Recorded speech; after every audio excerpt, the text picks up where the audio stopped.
Hello, this is Charity Harbeck with Google Classroom Made Easy, Part 2. Today, we're primarily going to talk about how to add topics and materials in the classwork. But before we do, I wanted to point out something. I've already added a number of materials in this class, and as you will notice, there's a lot of things in the stream already. In my opinion, it's best to keep the stream uncluttered, so keep that for announcements, weekly homework assignments, things of that nature. You really don't need for the students to see every time you add a material into the class. So we're going to change a setting by going up here to the gear icon. This is something I showed in part 1. We're going to go to General Settings. And here on Classwork on the stream, we're going to change that from Show Condensed Notifications to Hide Notifications. That will help us keep the stream cleaner. Also, I want to change my stream from only teachers can post or comment to students can only comment. The reason I'm doing that is if we're teaching remotely, we're going to need to talk back and forth with those students. However, you do need to know that if you have the students commenting, you have to check the comments. You may have to delete a student's comment. You may even have to mute a student. But since this class is just being built for next year, I don't actually have any active students or any of that I can show you. So that will be another session.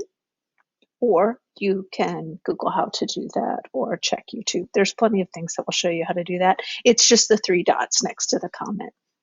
So let's go to the classwork part. Let's start with topics. Over here on the left are the topics.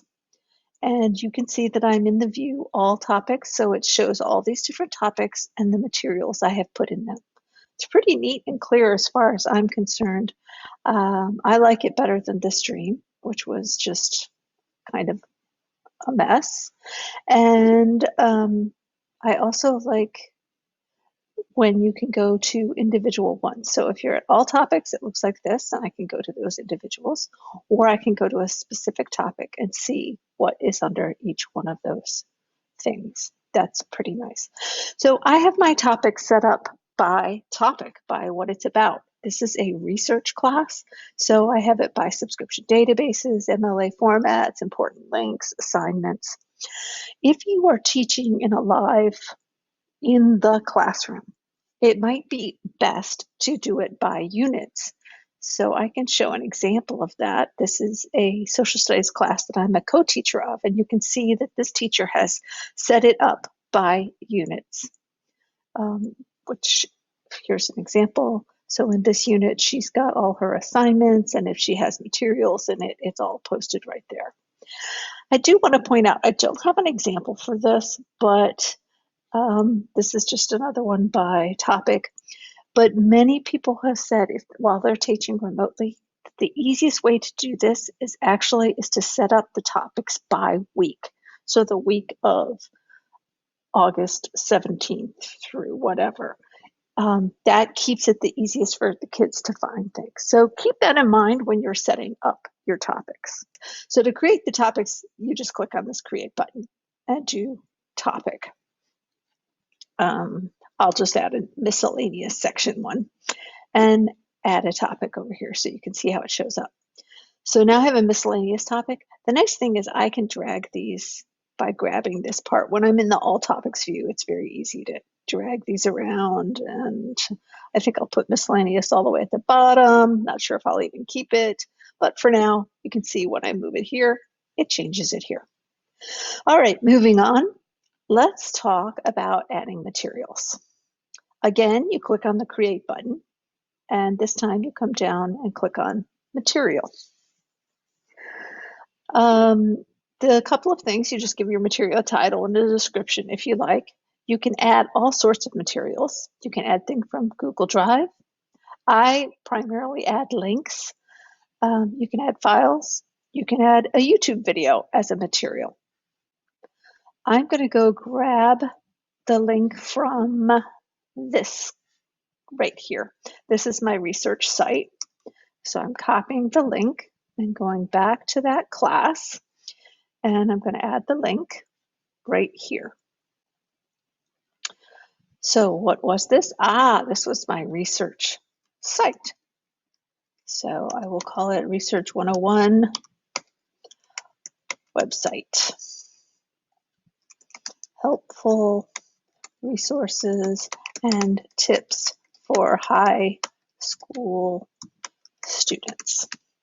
Added just a little description and the title of what it is. There it is, a website. Important over here. If I want to share this with more than one class, this is where I could do it. So if I have a lot of these classes, I can just check on them, and this material will be sent to all of those. I do not want to do that right this time, so I'm just going to leave it at that one. I have never had reasons not to share assignments with all students, but there are times when you may want to just share it with a few students. As you can see, it didn't work with mine because I don't have students in there yet, so I don't have the option of sharing it with anybody in particular. However, this one right here is important, the topic. If you say no topic, it just gets stuck in there without any organization, and it's just not as clear. So always try to remember to add a topic. If at some point you want to create a new topic while you're adding a material, very simple, just do it there. I am going to add this under my links. Now I have everything that I need, and I'm just going to say post. And let's see, I put that under links, so let's scroll down and you'll see there it is, Research 101 website. If I want to change the order of those, if you just noticed, I just dragged it, so I can easily change those around. And that was adding a material. Very simple and easy to do, and you can just do that multiple times. Now, I don't know if you noticed, but we had YouTube as a material. So let's go back to add a material. And just let me show you that again. Here's YouTube. And then I could add it by URL. The reason I'm showing you this is you might want to consider demonstrating a resource. If you're using Quizlet or Flipgrid, you could make a screencast and load it to your YouTube and then add it in here and add that as a material so that you're showing students how to use a resource that you're giving them. So that's a nice option of a material you might want to visit in the future. Now that we have all our materials added and our topics added, I even have a few assignments added. We'll talk more about that in part 3. The thing I want to show you next is how to copy the class. So I'm going to go over to my dashboard. These are all my classes that I have created or that I'm a co-teacher of. And the one that I'm working on that I just showed you is this one, Research. You'll notice that I called it a template. I do that intentionally because I'm a high school librarian and students in every grade research. So I'm making a template with all the materials that they'll all need. And then I'm doing the copy part. So here I'm going to copy the class and I'm going to change the name of it. Actually, I think I'll put it in front and call it 9th grade research. I could section it by who the teacher is, the subject, her room number if I wanted, or maybe I want to say, and create a copy of it. I could create that if I wanted to create a class for each class in the grade level. I am going to just leave it as Mrs. Starr because generally what I would like to do is just create a class for each overall grade, not even for a class. So, however, what I might find is that I have different things for ELA than I do for social studies. So I'm going to copy it like that. And it takes just a minute to populate. There we go. So I'm going to move this over here. So I have classwork 4. This is the original class that I made, the template.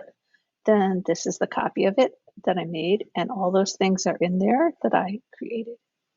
So I like to do it that way because I set up all the classwork. But do remember, when you're doing this, the topic only gets added here. I can't add it to all the classes.